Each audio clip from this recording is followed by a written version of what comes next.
Ladies and gentlemen, we have with us today Mr.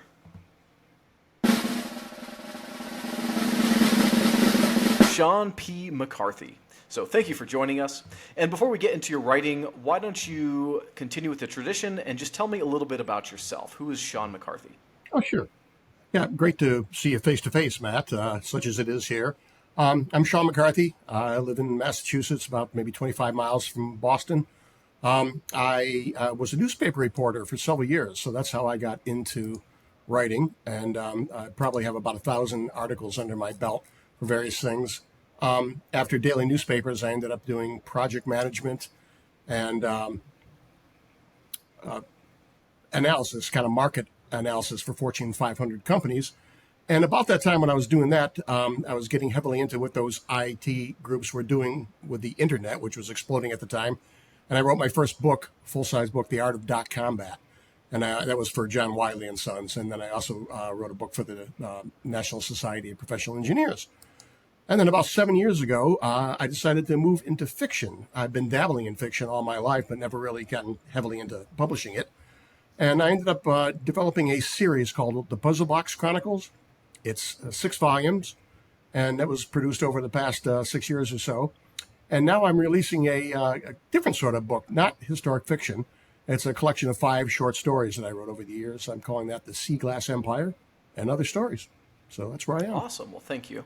And I'm really curious, you mentioned, so you were working for Fortune 500 companies, doing analysis. I feel like the skill set and the mindset of analysis versus creativity, right brain, left brain, all that stuff is very different. So would you consider yourself more of a creative person or analytical person? Well, it's funny. I would say creative. I think every job that I've had in my life, all the way back to when I was a newspaper boy as a kid, had something to do with the written word. And I think when you're doing this market analysis, you have to tell a story based on the data that you gather. I enjoyed telling the story. The gathering of the data was, the precursor to that. And certainly with historic fiction, it's the same thing. You can't just sit down and start writing historic fiction without having your facts in a row. Yeah. People are going to call you out if you're not accurate in the story that you're telling, even if it has fictional characters in it. Yeah, that's a good point. I did notice that you're writing historical fiction. And one thing when I talk to historical fiction authors is they're like, we do have to get the facts right or else we're going to get tons of phone calls and, hey, this person actually lived in this time period in this place and all that kind of good stuff that I don't have to worry about as a strictly fiction author. That's true. So what kinds of things, do you take creative liberties when you're writing your historical fiction, or do you try and stay pretty close to an accurate timeline? Well, it's interesting when you're talking about people who write fantasy or just general fiction, they have to conduct a bit of world building. And when you're writing historic fiction, to a certain extent, the framework of that world is already in place. Yeah. We all know what happened. In my case, my books are set in the 1890s, early 1890s. We know what happened then, give or take some. But with that world, you have fictional characters. And as those fictional characters travel around that world, they're going to encounter things that obviously were real, including real people. So I would say that I took liberties, like at one point in this book, one of the characters meets, this is my historic fiction book, one of the characters meets Nikola Tesla. Obviously, I have to imagine what the conversation is with him, but the reality is we know what he is, we know what he did, we know the types of things he was involved with, so that helps channel, part of the story right there, because the person was involved in electricity and the budding field of radio in the 1890s and that sort of thing. So, yeah, that's where the creative element comes in, I guess. Awesome. So before we get more into your works, I got to know, what kind of stuff do you like to read?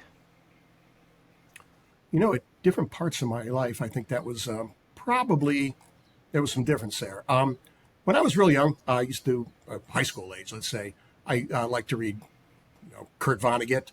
Kurt was more, into opening my mind in a different way. And then sometimes, somewhat bawdy and fun stuff like Tom Robbins and that. That was just, again, for fun. But in the 90s, I found, with the rise of the internet and other things happening, I became more enamored with cyberpunk books. And that's when I read a lot of William Gibson, and a lot of Neil, Stevenson, Bruce Sterling, and that type of stuff. And again, it was sort of the mind blowing element of it that I was just attracted to. It was like, wow, these people think differently. They're telling me different stories, but yet that I could still relate to.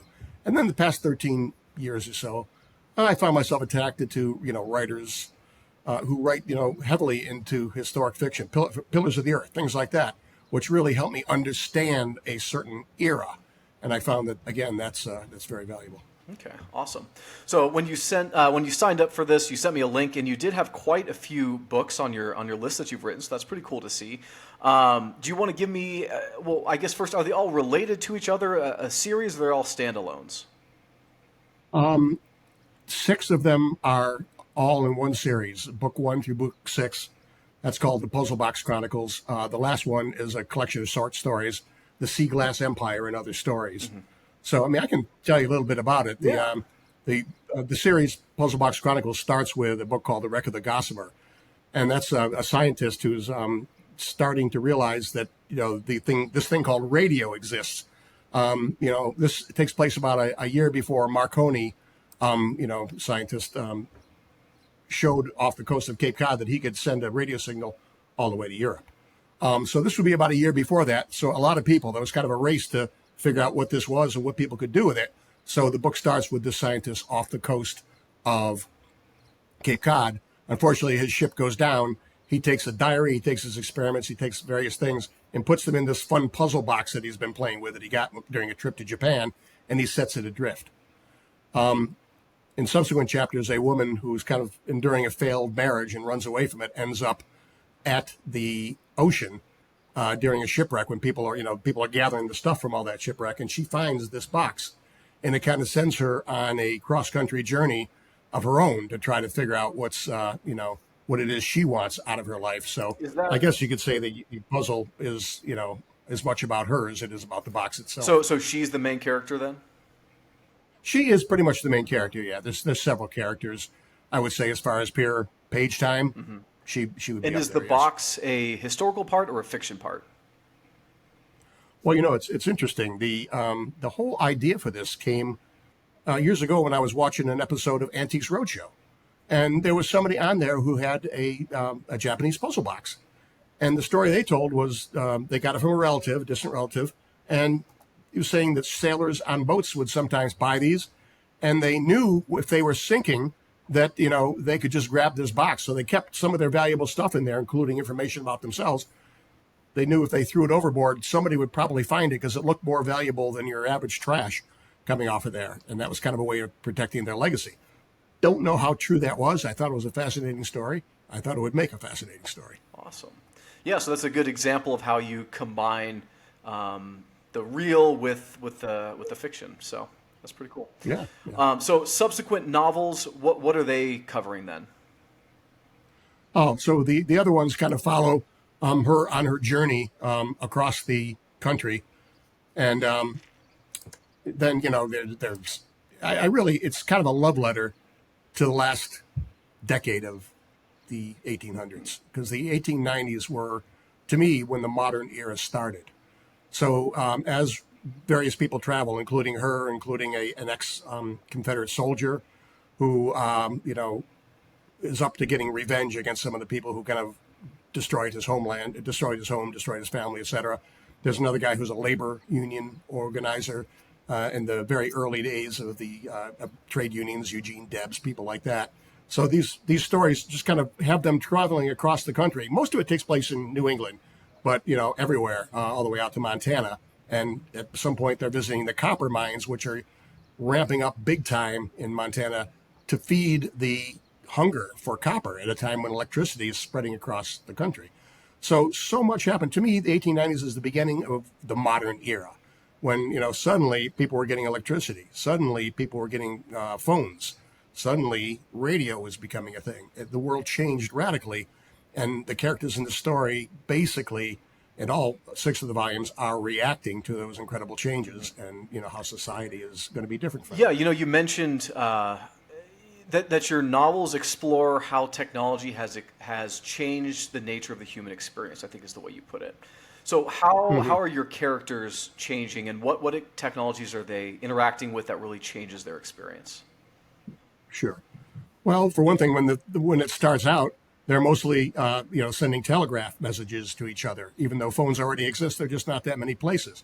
As they travel across the country, you find as you get to bigger cities, Chicago, New York, places like that, they have access to telephones. For some of them, especially when they're coming from a rural area, that's the first time that they have access to that. And the speed of their communications, what they're trying to do, or the troubles that they're trying to either get into or run away from, are accelerated. So it really is kind of a look at the impact that these technologies have on the people. Mm-hmm. And for Amanda, the main character, she is finding her travels to be liberating to a certain extent because she grew up, in a conservative area, grew up in Boston, church-going woman, and then suddenly she finds herself a separated woman. And when that happens, she has to change radically and find things within herself that she never knew, a strength that she never knew she had, Mm-hmm. with some false starts, but that's where she goes. Yeah. So I'm really curious, as we were just talking about how those technologies changed your characters. I'm really curious how you think recent technologies have changed the human experience, such as internet and social media. I know you said you were involved in some of that, and you wrote a book. The Yeah. what'd you call it again? Dot The art of combat. combat. It's a Yeah. really clever title. So how Thank you. how did you notice your life change specifically, and then maybe society as a Right. whole? Well, interestingly, I think in the early days of the internet, we were all very altruistic, all very hopeful that the internet was going to provide to us a way to network with those people who have a common interest with us. Somebody who's interested in ham radio, maybe there's two people in his town that are interested in that. When they go online, they can find thousands of people that are interested in that. So that was the good. But what we're finding is that there's like individuals of all stripes, including those who don't have the best interests of society in mind. They don't have, a peaceful intent, let's say. And when those people find each other and push a certain, whether it's religious agenda, philosophical agenda, etc., that can be the downside of what communication gives us. Mm-hmm.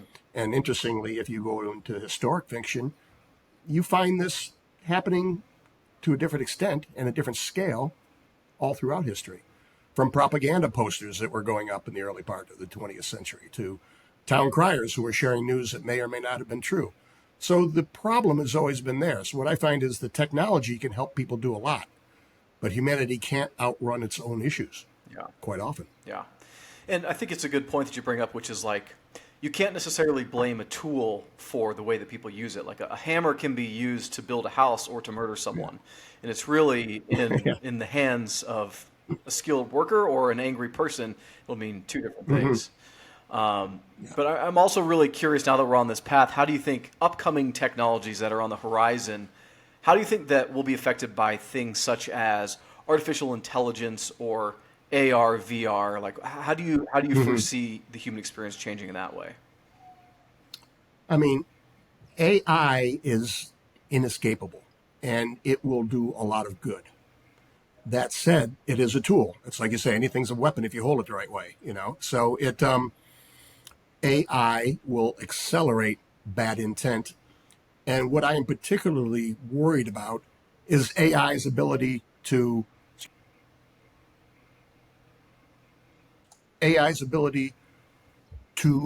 cloud the perception that people have about a news event, simply because it's one thing to have hundreds of bots, even thousands of bots, retweeting a false message, and we've seen that already.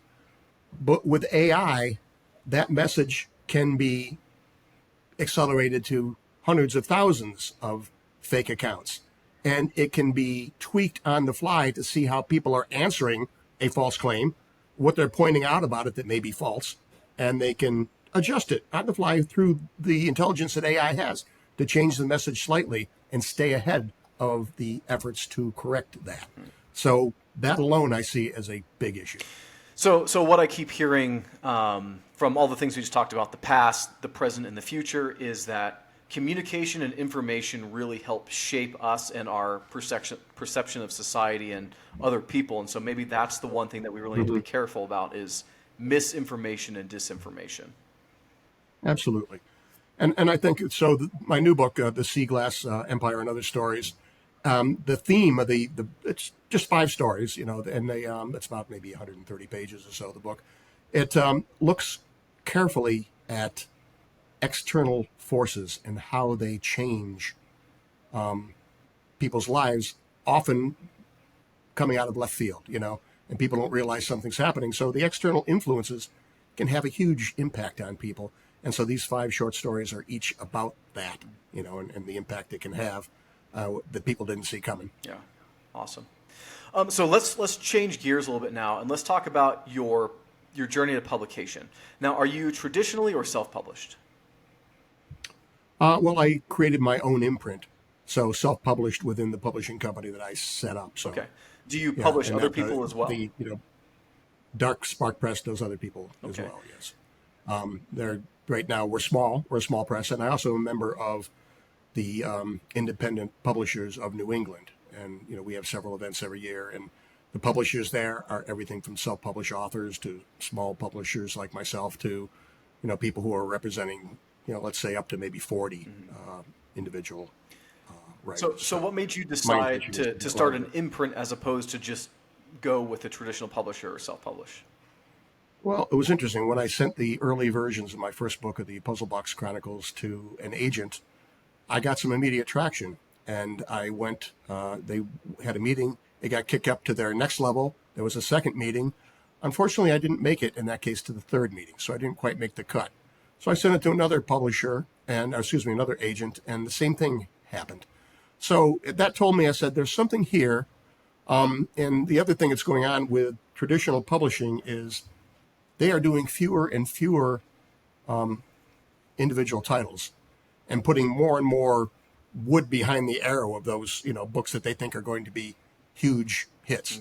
So rather than doing hundreds like, they did even 20, 25 years ago, some of these big publishers are only doing, somewhere between a dozen and 30 titles every year. That cuts out a huge market of good publishers. And so, at a certain extent, if you can't break into that window, but you think you can prove that you are good, sometimes you have to take the bull by the horns and do it yourself. And then, once you get some good, I've got, books on there. I've got, maybe, 70 reviews or so on a couple of them. Start to get noticed. And then you say, well, maybe my third book, maybe my fifth book, somewhere along the line, the major publishing house may pick you up. Although at that point, I got to tell you, I'm making a little bit of money what I'm doing. It's got to be a good offer from that publishing house Yeah. in order for me to switch gears and go the other route. Yeah. So, Well, and I think one thing I've learned talking to authors is like some of them felt gate kept from the publishing industry and like no one wants to read it, and then they end up being successful doing it. Then they're doing it themselves. And sure, like you said, sure. like One of why the, should I take it? I think it was the. Go ahead. I was going to say, I think The Martian was a book that was self-published, ended up, being a great success, and even made into a movie. So it's not impossible. Yeah, absolutely. So where before the publishing industry held this, like I said, gatekeeping the industry, you don't know how to do marketing, you don't know how to get your works out there. Now you can do your own marketing on Instagram and Facebook and Google ads. Now you can, get your work out there through Amazon. And so you kind of took out the middleman in some regards. Not that there's not value to traditional publishing, Yeah. but people can do it themselves, like you said. Out of curiosity, what makes you want to pick up a writer's works? Like, why would you want to carry them? Often the subject matter. Again, I'm kind of focused on historical fiction. That catches my attention. And when you are independent, a lot of times you need a niche. So those people who are independent, sometimes all they publish is kids' books, or all they publish is romance, which is a market that is so saturated. It really is. But there seems to be a strong demand for it, so maybe that's okay. And then speaking of AI, the other thing that publishers, both the big houses and small ones, are struggling with is AI written books. Now I've seen some, and some are terrible, but other ones are good. I think if you have AI is really a matter of training the AI what to do.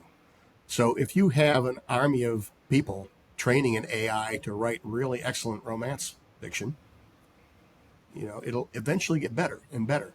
And so again, the one thread is you're going to have somebody out there who owns hundreds of titles and is making a lot of money, but it doesn't really represent any writer at all. Mm-hmm. Gotcha. Excuse me. Well, yeah, I'd like to invite you to read an excerpt of one of your works now. Sure. Let me go over since the Puzzle Box Chronicles is my big series. I think I'll read from that, starting right in the first page there. So the first volume in that is called The Wreck of the Gossiper. It starts with a woman in her farmhouse having a hard time with her husband and realizing that her marriage is probably ending. This woman later on will find the puzzle box washed ashore. Amanda Malcolm sits and, excuse me, let me start over here. Amanda Malcolm steps back from a window and sits on the edge of her mattress, quivering hands pressed tight against her forehead. Behind her, cotton sheets lay rumpled atop an unmade bed, the remains of an empty white canvas upon which she had intended to paint the landscape of home and love and family. But no such masterpiece exists. They are not compatible painters, the pair who reside in this bedroom. They lack the shared vision for collaborative projects. The work is sadly left undone, canvas laid bare, and the painters now at odds, and they linger on, in separate rooms of this farmhouse, steps away yet miles apart. One floor below, the bedroom of this Cape-style house, she can hear her husband, Wayne, retreating to the kitchen. He slams pans across shelves and sorts through cluttered drawers in the kitchen. He seeks a misplaced bottle of whiskey. Amanda has not told him yet that she poured it out. "Where is it?" Wayne shouts. His voice echoes through the floorboards. More clinks and scrapes come from below. "God damn it, women, if you hit it again, so help me." And then the swear words come, low and vile and guttural. They stack one on top of the other and cut like teeth of a saw. His rants are worse even than what she remembers hearing as a child from the dock workers back when she was in Boston. There's a small thud. Wayne's voice changes a bit, and she knows he's done something. Banged a finger, maybe, or dropped something on his foot. He's so much harder to deal with in the rage of pain. Bitsy, their gray and white cat, also senses his mood change, and Amanda hears her whine and run up the stairs. The thumping and clanking below comes to a halt, and she hears the drawer to her spice drawer open again. Amanda knows he's found the vanilla extract. Fine, let him have that. The rage should subside when that small amount of alcohol kicks in. His beast will be cooled, maybe for a whole night. She stands again and looks out the dusty window. She feels tears drying against her face, yet she doesn't even remember starting to cry. It all blends. She'll be all right. She knows she will. She always is. She can be tough when she needs to be. Amanda listens to the silence. Silly as it seems, she still cares about him. Wayne really isn't a bad man. He has a good heart. She's seen it in the way he treats horses and the chickens, but both of their hearts have grown heavy with the pressures of the farm. They simply aren't working well together. His drinking grows heavier each night, and she's the cause. Is she? It's hard to know. So many things that just... She runs her hands over the folds of her skirt, pressing fingers against fabric like flat irons. But the wrinkles remain, and her hands grow tired. She's standing. What if a man is never happy with the way a woman stands beside him? What if her support isn't what he needs? What if it isn't properly cherished? How long is she expected to stay at a man's side and he at hers? The footsteps on the stairs now, a low burp. She waits. Futile fingers smoothing fabric yet again. Thank God there are no children. That will make this decision easier, yet isn't that also part of the tension? 3 years, no baby. The arrival of children is always the highly anticipated second act of the relationship. But there's no second act for them. They're stuck in this lingering intermission. "Come on out of there, woman," Wayne bellows from beyond the door. "I ain't going to hurt you. I just want you to tell me, where's my goddamn whiskey?" She hears a snorking sound and pictures his too big mouth trying to wrap around the tiny brown bottleneck of the vanilla, like a calf urgently nuzzling a teat. "You've got your alcohol, Wayne, all right? Go away. You happy now? You've got your drink." He exhales, considers her plea. No, I won't leave you, you damn shrew. You threw the whiskey out, didn't you? I'm fed up with you. You know that. Amanda doesn't turn towards the door. She just presses her forehead against the window glass. Trees in the yard are visible in the moonlight. A farm that doesn't flourish can be a lonely place. The nearest neighbor is a quarter of a mile away. This place had seemed so perfect and picturesque to her, but the distance only brought isolation, then distrust. She's terribly remote to everything in the world. Amanda, never a big woman in the first place, has become even thinner, paler. She's a falling raindrop, never quite reaching the ground. Go to bed, Wayne, she calls out. Just go to bed. He slaps at the door. You're in my bed, woman. Then he laughs, and Amanda knows that laugh.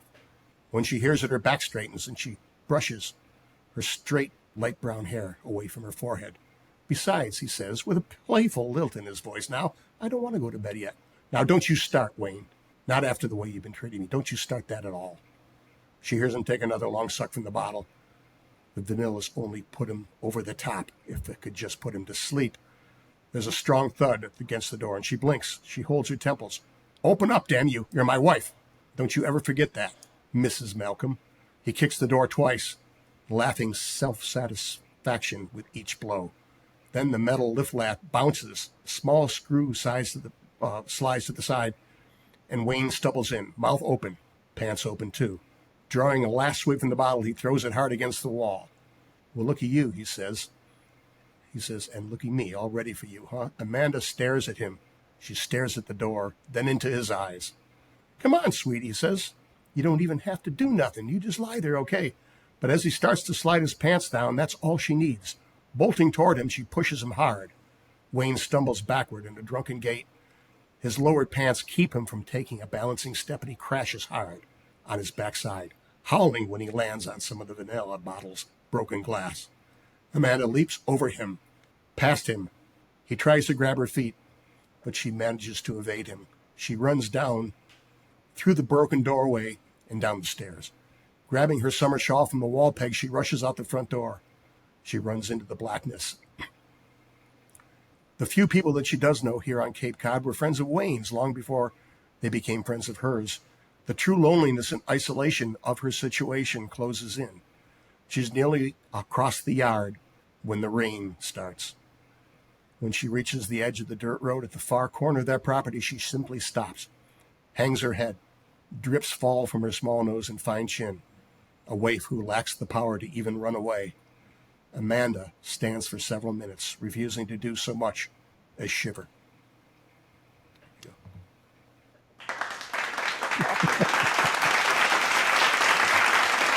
Well, thank you. I found myself cheering for her in her small moments of victory.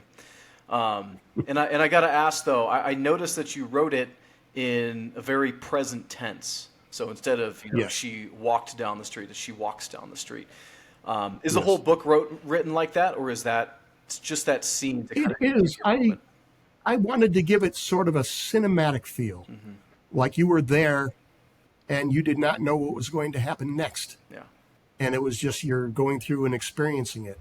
I've read a couple of books that were written that way, and I like them. I've had readers tell me they like it. I've had readers tell me they prefer the past tense, that they prefer the storyteller to be telling a story that already happened, like you're sitting around a campfire or something. I think it's personal preference myself. Yeah. No, I think it definitely worked for the scene. Really, really kept me in the moment and had me feeling what she was feeling. So, again, you already got your applause, so you don't get two, but the one was good. All right, before I let you go, we briefly mentioned some of this, the human experience and technology and stuff, but what message do you want to send to your readers in your books, or do you strictly have an entertainment message? Well, I think first and foremost, I like to entertain. I think a good story is a good story. I mean, we sit down to watch something on Netflix or Hulu or whatever because we want to be entertained. But it's not just that. We want to be informed. We want to be challenged and to have new ideas presented to us that we can agree with or disagree with. And so I think it like this, the Sea Glass Empire and Other Stories book is people facing strange challenges they didn't expect and reacting to that. And I think the message I try to bring forward is hopeful. The stories aren't always cheerful. You know, they are people running into hard times. There's death. But the message is how people react to them and never losing hope.